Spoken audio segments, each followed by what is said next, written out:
Well, greetings and welcome back. We're starting with the J's this time, and the first question is from J. Clar. Any chance of you streaming some more or showing some more Disgaea 2? Probably not. Even though I do like the game, I don't really think it's that interesting to stream, and I don't think it's really that interesting to do commentary over. At least for me, I didn't have a whole lot of fun doing commentary over the game because there is a lot of repetition to it, and second, I'm not very good at the game, so there are times where I will just continually get my butt kicked and not make any progress in the game. And one of the things that I absolutely hate whenever I'm trying to let's play or even stream something is going over the same steps time and time again. I don't much like repetition or backtracking, so I don't know if I'll ever stream it again. But it's a good game. I think that the company did strategy really well. It doesn't take itself seriously at all, and it makes fun of anime and JRPG cliches and conventions all the way throughout it, so I do like the game a lot. I just don't know if I'll ever actually stream it. And I won't LP it, most likely, so I don't really know. Someday, if I'm feeling really bored, you might see a stream or something, but I'm not promising anything. Next question is by Jiz Donka.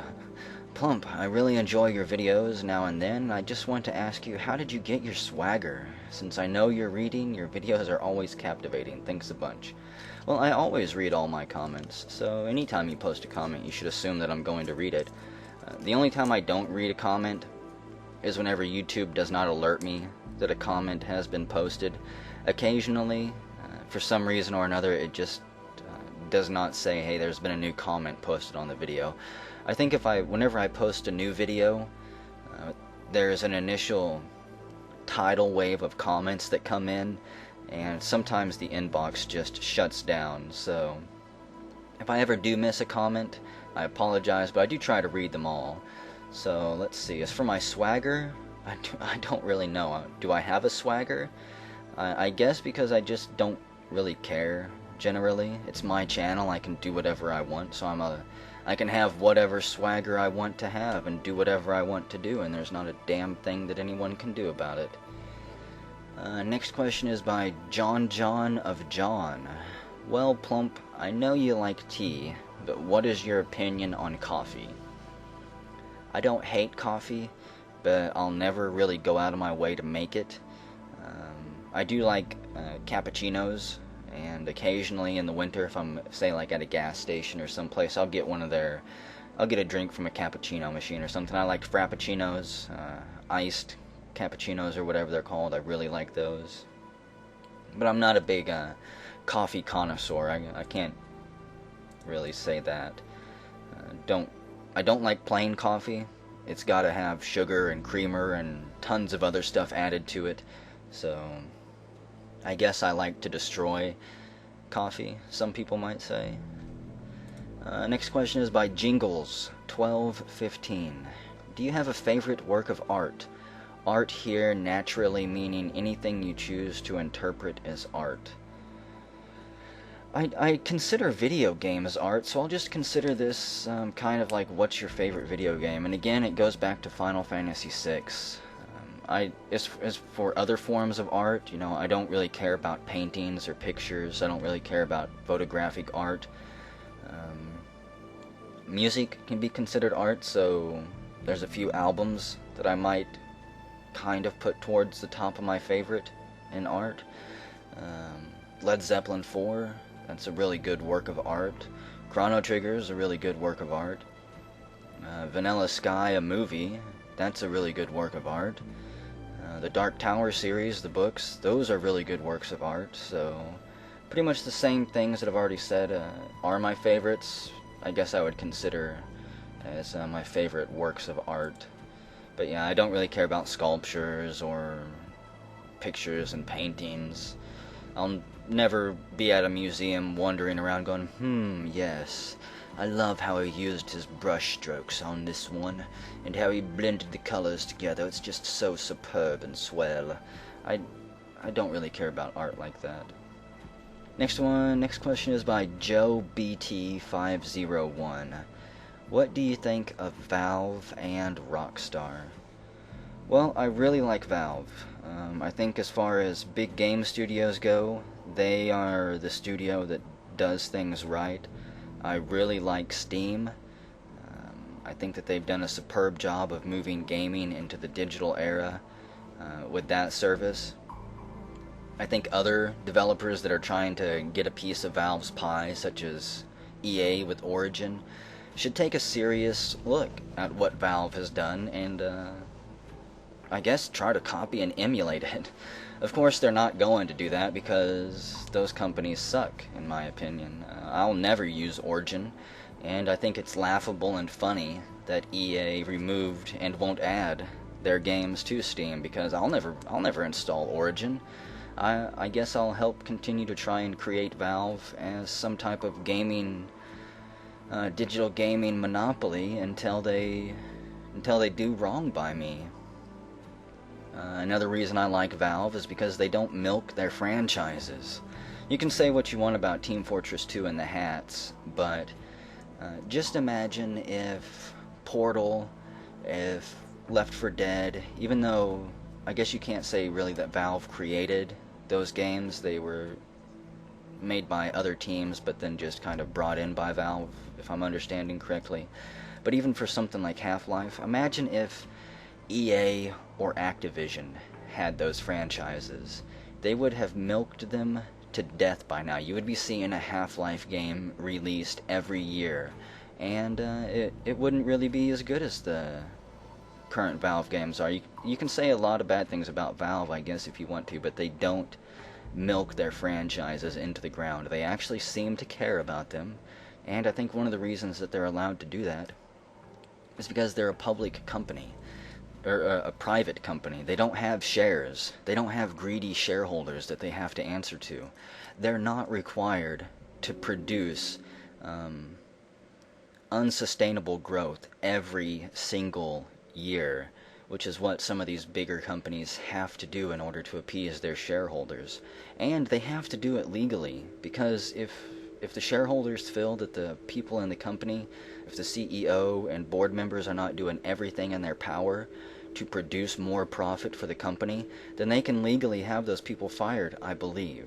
Honestly, I'm not the best person to ask about that stuff, but if I'm understanding correctly, shareholders can hold a CEO legally responsible for not doing everything in their power to get profit. So yes, I like Valve, and I really wouldn't, I don't really want them to do anything differently, not anything that I can think of.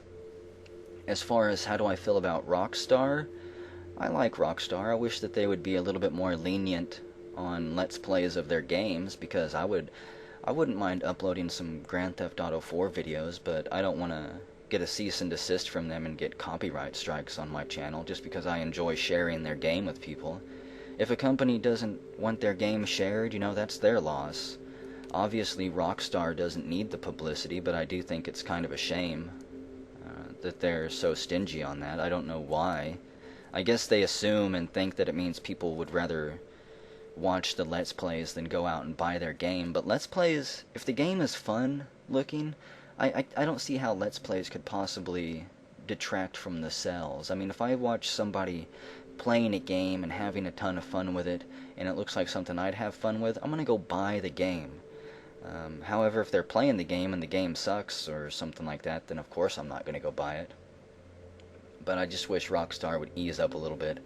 And I wish that they would go back to doing what they were doing with Grand Theft Auto 3 with the radio stations, and have a whole lot more fake music created for their games. Ever since they got really big after Grand Theft Auto 3, they started licensing more real-world music, and the music's just not as memorable, because if I wanted to listen to real-world music, I'd hop in my car and turn on the radio. So it does add a certain ambience to the game, but at the same time, I still think Grand Theft Auto 3 had the best radio stations. It had the best commercials, it had the best fake songs, it had the best DJs. Obviously the graphics and gameplay haven't really kept up, but the radio stations and the ambience and things like that still haven't been beat since number 3, as far as I'm concerned. And I wish that Rockstar would port Red Dead Redemption, or whatever, RDR. I don't even know the name of the game because they haven't ported it, but I wish they would port it to the PC. I was really excited reading about it and watching previews and trailers for it. That was one of the games I kind of did get hyped up about, because it was Grand Theft Auto set in the Wild West, and I really wanted to play it, but I don't own a console, so I will never get that pleasure, apparently, which kind of sucks. Next question is by James Max.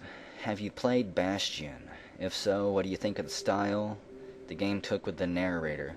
I think the game did an exceptional job with the narrator. I've played it, and the only reason I bought it, though, was because of the soundtrack. That game has some of the best music from a video game that I've heard in recent years. I don't care for the gameplay, I'll admit. I wasn't a big fan of that, so I haven't beat the game. I haven't really played the game that much, but I watched Jeff stream it on his channel, on his live stream or whatever channel, and I thought the narrator did a really good job. I'm kind of curious how many more games in the future are going to try and take that approach, because you know it's going to be used again, eventually, somewhere. But the writers did a really good job writing and scripting the lines out for that. And again, the soundtrack. I can't say enough about how good the music in that game is. The graphics in the game I really liked. I thought the style of the graphics was exceptionally well done. But again, I didn't care for the action. It was kind of mind-numbing, the gameplay was. It just wasn't something that really hooked me and brought me in. But oh man, that soundtrack. Good lord. Next question is by J71159. How did you come up with the name Paige to be the name of the main character in Fallout, and the name of characters in many other LPs? There are 2 reasons that I use the name Paige, and I guess I'll spoil it, because there's probably no other ways you guys would ever know or piece this together. But Paige is based on Jimmy Page. I put I, as in myself, in the middle of his name, because I thought that I just loved the way that he used to play guitar. He was sloppy, he would improvise, he just had a touch that seems to be missing from a lot of the popular guitarists nowadays. A lot of the popular music, whenever you hear them play or something, they can play note for note and never miss a note, but they don't really improvise the songs. They play them the same time, the same way every night. And of course, you know, this is different for every band. So don't think that I'm saying this about every guitarist out there. But a lot of them, they just play the same song every night. It doesn't seem like they put a bunch of heart into it. They don't go up there and really push themselves, in my opinion, where if you go listen to Jimmy Page play and watch some of the videos of him, he makes mistakes, he gets sloppy, he improvises from those mistakes, and he tries to make it all sound like it flows smoothly together, even if he does make a mistake. It takes real talent and real skill to do that. And that's kind of why I used the name Paige, because I guess I kind of wanted to be like that in my Let's Play and my storytelling. I don't map really any of my storytelling out. With Tales from the Mojave, I do occasionally write down ideas that I want to try to work towards, and if I'm using mods, occasionally I'll piece together scenes before I even get there as to how I want those scenes to play out and how I want to lead up to those scenes. But I try to keep it sloppy. I try to improvise and just piece things together as it comes along. And the other reason is because there was someone fairly important to me, and we'll just call her Paige, and kind of just honoring her memory. So there's that, even though that's not the only reason. The biggest reason was because of Jimmy Page, and I wanted to be sloppy and improvise, and I think it's actually worked out. But yeah, there's a little bit of somebody important in that name to me as well. Next question is by Jameson Lowe 2. Plump, how did you get into Ween, And what is your favorite song or album from Ween? Well, I can't really say the favorite song or album because they just have so many, and it depends what mood I'm in. Sometimes I want something brown, and sometimes I want just to listen to some of their more polished stuff. They've done so many different songs, so many different genres, that it's impossible for me to say, favorite song or album from them. With some artists, I might be able to choose a favorite song or album, but with Ween, it's impossible. As for how did I get into them, the very first song I heard from them was Push the Little Daisies, way, way back on MTV. And then I saw them, I don't even remember what song it was, but I used to watch Beavis and Butthead a lot, and Beavis and Butthead had a music video from them on there, and that's whenever I got into Ween. Admittedly, I didn't listen to them as much as I should have over the years because, primarily because I just, well, I don't really know. For a long time I wasn't into some of their stuff because it was just too brown for me at the time. But now, I guess, looking back, I'm able to appreciate almost all of the music that they've done, so I liked them as a kid, but they weren't one of my favorite bands. But as I've grown up and followed them a little bit more, I've grown to like them a whole lot more than I did before. Let's see, we're actually done with the J's now, and we're on to the K's. And let's see, first question is by Kermitat. I ask because of how well you are able to narrate and weave stories from little or nothing. But do you enjoy writing or reading poetry? I don't really enjoy reading poetry because a lot of it is just too sappy. It's too cheesy, and that's one of the reasons I don't enjoy writing poetry, because all of the poetry that I seem to write, it's just way too sappy and cheesy.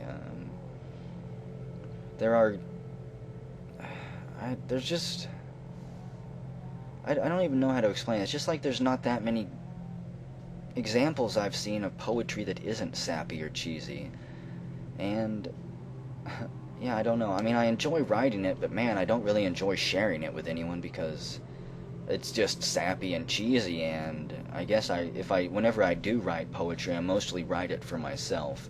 As far as reading poetry, again, most of it's just sappy or cheesy, it seems like to me. There's some really good older poetry that I like. Alfred Tennyson was probably my main inspiration for getting into writing poetry.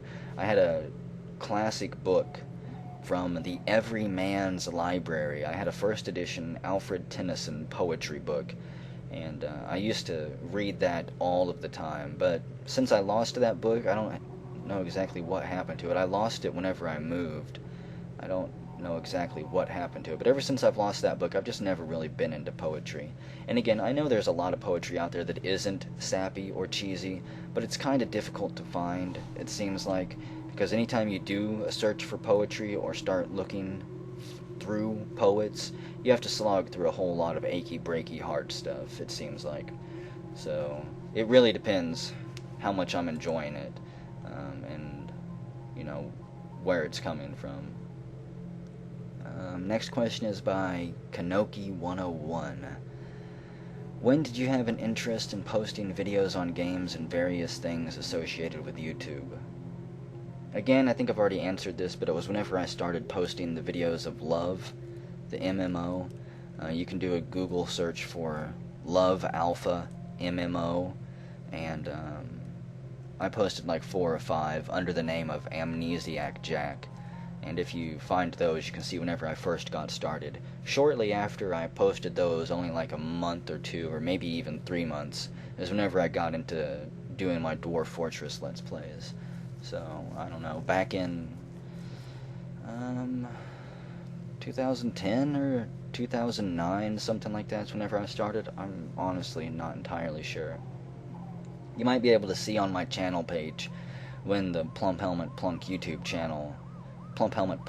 channel was created, and then you would know for sure. Next question is by KKE98. Hey Plump, what's your next Let's Play going to be? If this question was already asked, when are you going to play Tales from the Mojave? I don't know what my next Let's Play will be. Right now I'm still working on Final Fantasy IV, and I think I might be somewhat like halfway through the game. Once I'm done with that one, I don't know what I'll do. I'll probably get back to recording Star Ocean. And as for Tales from the Mojave, again, I answered that one, but I'm just waiting on a mod to be finished. That way I can start working towards the ending that I want. Consider all of the videos I've posted so far from Tales from the Mojave to be like Season 1, Season 2, Season 3, and whenever I come back it'll be the final season of Tales from the Mojave, and we will start working towards the end there.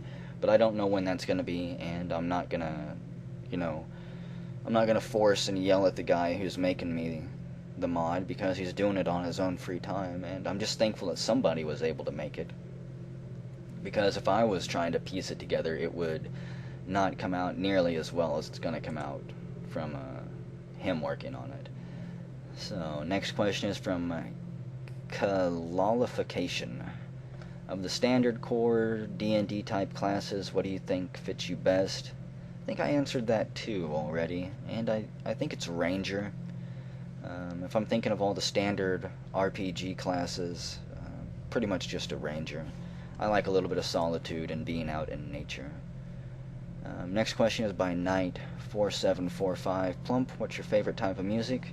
Again, I don't really have a favorite type of music. It depends what mood I'm in. If I'm trying to write or playing a roguelike or something like that where I'm trying to use my imagination, I really enjoy ambient music. If I'm playing an FPS, really competitive based, I might put some hard rock and roll on or something. It really all just depends what type of mood I want to be in, because music is an incredible mood changer. At least for me it is. Again, if I want to get pumped up for something, I can put on some rock and roll music. If I want to get really angry and be mad at everyone around me, I can put on some music that I absolutely hate, like country, and that will no doubt get me in a bad mood pretty quick.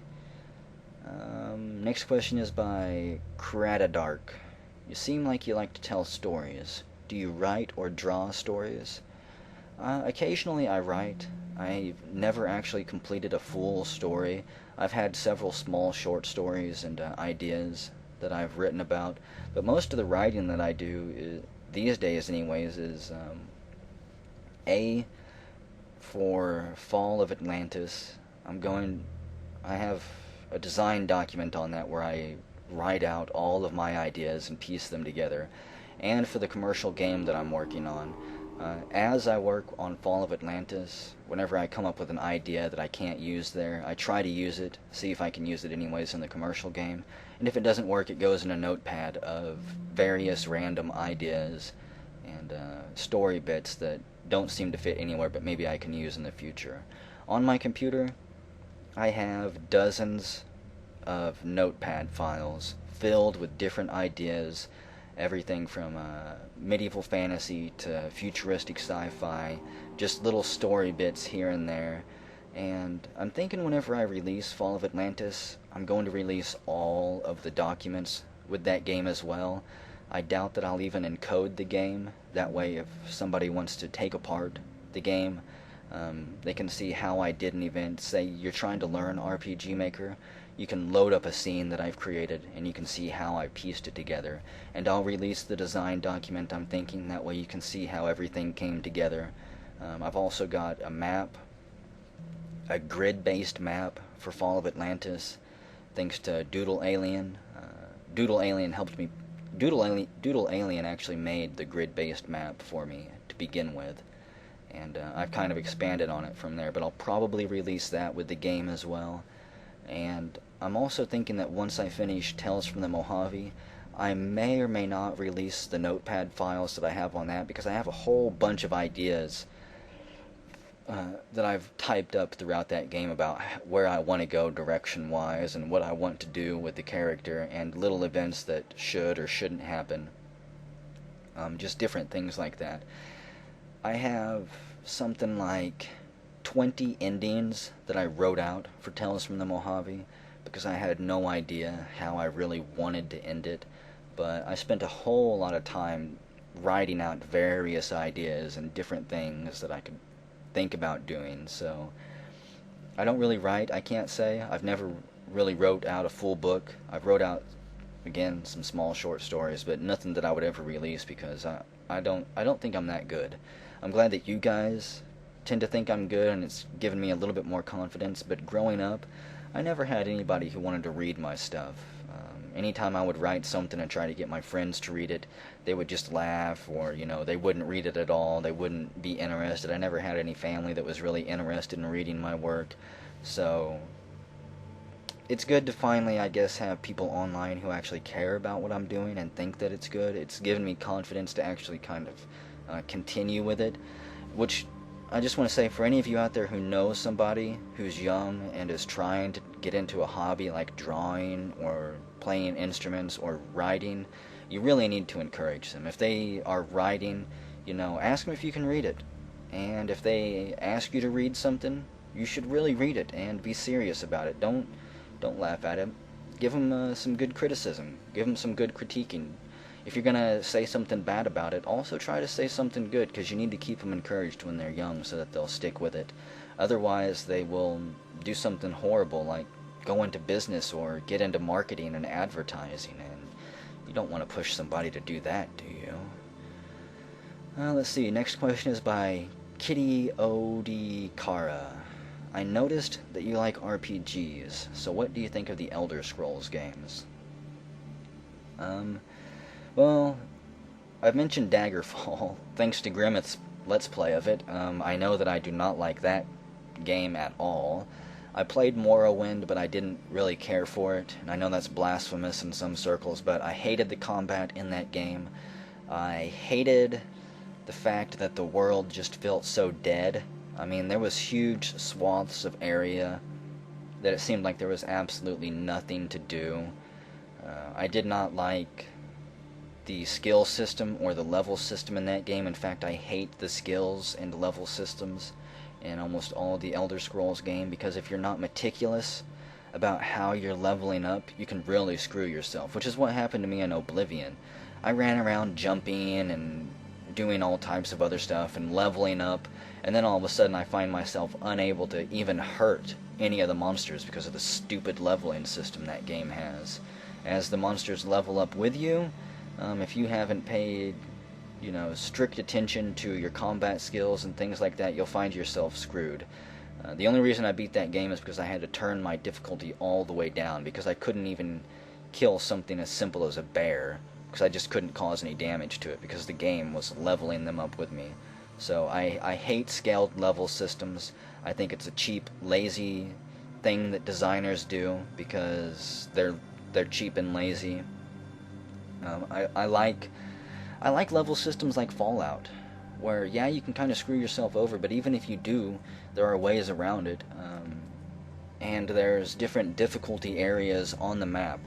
You start off in an easy area, but if you go south, you'll start running into super mutants and Enclave members, even if you're level 1, and yeah, it kills you, but that's fine, because it gives you a reason to say, I'm going to get tougher, I'm going to come back here, and I'm going to kick their butts.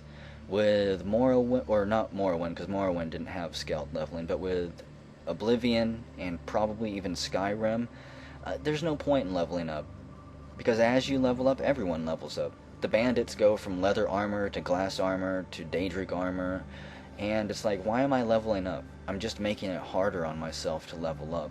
So I think that they've shot themselves in the foot with those lazy designed systems, and I really hope that they get rid of them in the future, because if they don't, mods do, I believe. You can always mod those systems out, thankfully. So I like the open-endedness of the Elder Scrolls games. I think that that's fun. I think that they do a lot of the exploration and random crypts and everything exceptionally well. But another thing wrong with the scaled level system is you can go to any crypt in the game basically at an early level and only find rats or basic skeletons. And whenever you start leveling up, suddenly ghosts and minotaurs and evil spirits will be in there. It's like, why can't you just have those things in the crypt to begin with? That way if I come to a crypt and I notice that there's really tough monsters in there, I can say, okay, I'll just come back later once I'm strong enough. Because whenever you explore at a low level, there's no challenge in there for you. You'll find a few rats, a few skeletons, and it'll be completely boring. So it's lazy. I think it's failed game design on their part, and hopefully in the future they do something to remedy that, because it really defeats the sense of adventure, the sense of exploration, and the sense of a real world out there, because no matter where you go, you can kill anything until you level up incorrectly, and then you won't be able to kill anything. So they do a lot of things right, but they do a lot of things wrong too. And we're done with the K's. Let's move on to the L's, and then I'm going to end this video, because the M's are insanely long. There's a lot of M questions. So, this is from Lemonhead87. I haven't looked through all the comments, so I don't know if this has been asked or not, but my question is there a chance you will go back to Dwarf Fortress LPs again, using mods such as Genesis or Masterwork or even Vanilla? I enjoyed the Dwarf Fortress Let's Play, as well as the other Let's Plays you do. Yep, I will go back to Dwarf Fortress at some point. You can rest assured that as long as this channel is active, as long as I am Let's Playing, I will continue to upload Dwarf Fortress videos. Again, I'm not too happy with the current state of Dwarf Fortress, and I thought that Dion's mods, like the Wasteland mod, I thought that would kind of make it better for me, and I do like some of the things he's done. I thought that the tech crates and the different research centers was exceptionally well done, but again, you know, a big part of what I like about Dwarf Fortress is the storytelling, and right now, with adventure mode being broken the way it is, I can't really piece together the awesome epic stories that I want to piece together. So there will be more Dwarf Fortress on the way. I just don't know when, but yes, I will get back to it. Next question is by Love It, Hate It, Play It. He asks, why? Well, why not? I mean, that's all I have to say about that. Lewis Disc asks this question: what got you into Let's Playing? Already answered that. I wanted to share games that were not getting enough attention. Obviously, I don't do that anymore. I mean, I do, but I also play really well-known games like New Vegas, Chrono Trigger, Earthbound. Now, even though I still try to share games that don't get much attention, now I just kind of share games from my point of view because I have fun doing it. Next question is by Lord Payne. Plump, I've actually been quite curious about your accent. It's hard to figure out where it's from and how you got that particular tone of yours, which is very distinctive. In short, what are the origins of your interesting accent? A little bit of it is ignorance. Like I've mentioned before, I know that I pronounce a lot of words incorrectly, especially, I think that word I pronounce incorrectly occasionally. It's especially whenever I'm just rambling off my thoughts and I don't sit there and try to think. Whenever I'm deep in immersion and storytelling, I'll really start pronouncing words incorrectly. I'll also say that my accent was probably influenced by some of the customer service jobs I did. I was a computer repairman, a laptop repairman for Hewlett-Packard for a while, and that meant that I would get calls from all over the country, and I would have to talk to various people, and I would have to try to understand what they were saying.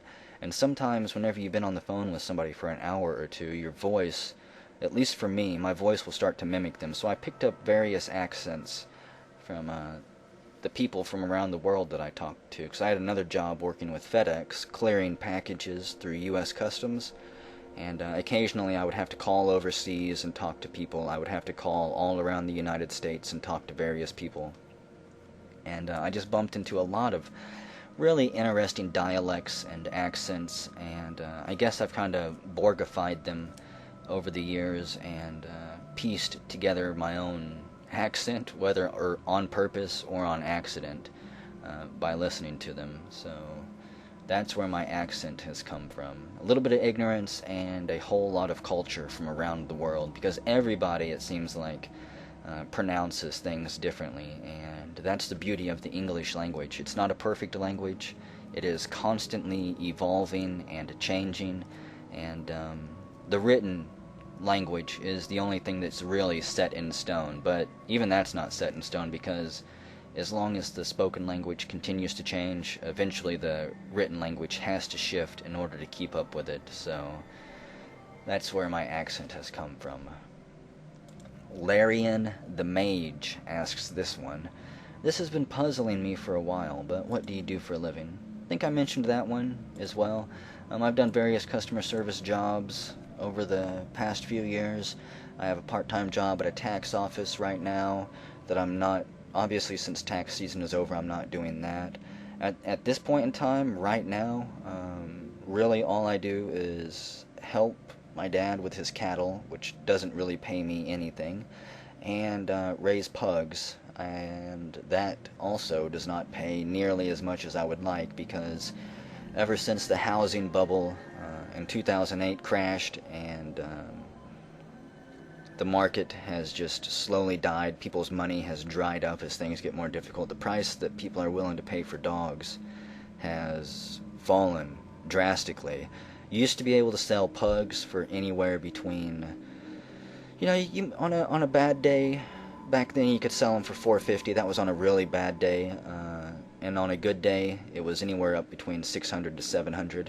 Now, though, it seems like you're lucky to even get somebody to pay $300 for them. So, yeah, I don't know what I'm gonna do yet. I would prefer not to spend the rest of my life working retail and fast food jobs, but since I don't have a degree, there's not that many avenues open for me, and I would prefer to do a job where I can be my own boss at this point in my life. That's kind of another reason I want to get into making my own RPGs that I hope people will actually buy and support me with once I release them, because anything that can kind of allow me to be my own boss, I would absolutely love. That would be great. Next question is by Lil MNM616. Wow, I just read 82 comments. Anyway, Plump, do you like RTS games?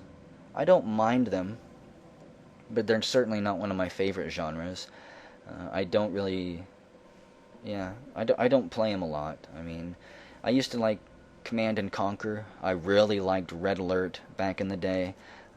But I hate playing against humans. I will never play competitively.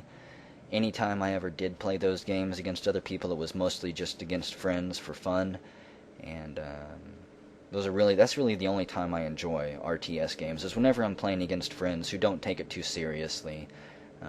And for the most part, whenever I play against friends, it seems like we all turtle. We'll all take our time, build up our bases, and then after like 3 hours we'll have some huge mega Armageddon clash where everybody is just destroyed in 30 minutes or so. And that's generally how I prefer to play my RTS games. Whereas if you play them competitively, people try to destroy you as quickly as possible. It seems like there's not a whole lot of fun involved, and I don't like them then. General Chaos, though, is probably my favorite RTS game, back on the Sega Genesis. You can go Google that one and look up videos of it. In fact, I'll say this, but again, nobody can try to hold me to it. I may try to do a co-op General Chaos video series with Dingle at some point, or something similar to it, because that game, oh man, I'm pretty sure it classifies as an RTS, and that game is absolutely amazing. I'm surprised that EA hasn't remade that game in the modern era, because it is hilarious. Next question is by Land Kreuzerrate. Well, I don't know what to ask. What's your favorite soft drink? Let's see, I'm trying to think of its name. If I can think of its name, I actually won't mind giving these guys a little bit of advertising here. Let me see. I think it's Jones Orange Cream Soda. Any soda by Jones is absolutely amazing. I don't know if you have them in your area, but they do all types of weird flavors. They're the company that comes out with like turkey and gravy flavored soda around Thanksgiving. I love Jones sodas, so if I'm going to drink a soft drink, I prefer to drink them. Drink Jones! It's good for you. It'll make you younger. Whatever. Next question is by Libertina Chaos Grim, and this is the last question. While these questions are functional, one point still remains as a personal point of interest. What is PlumpHelmetPunk? While I have found an answer to this during these many hours of content, I wish to inquire your answer to this conundrum of what, indeed, is this mysterious phenomena known as PHP. I think I already answered where I got the name from and why I chose it. Again, PlumpHelmet is a mushroom that grows underground and can feed the dwarfs year-round, and that is the phenomena known as PHP. Whether or not the dishes prepared are actually good or tasty or filling is entirely up to the person devouring and eating those dishes. As far as anything else, I mean, I don't really know how to answer that question. What is PlumpHelmetPunk? Hopefully it's a way for bored people out there to pass the time and to experience video games either the same way they experience them or in a way that they never thought possible. To enter a world through Plumpovision, basically. And that is what PlumpHelmetPunk is. It is my way of sharing myself and my personality with all of you out there in YouTube land. And that's the last question here. Tomorrow, whenever we come back, we will start with the M's, and there are a lot of them. In fact, the M's might take up their entire own video whenever I come back. I really don't know, though. We'll see.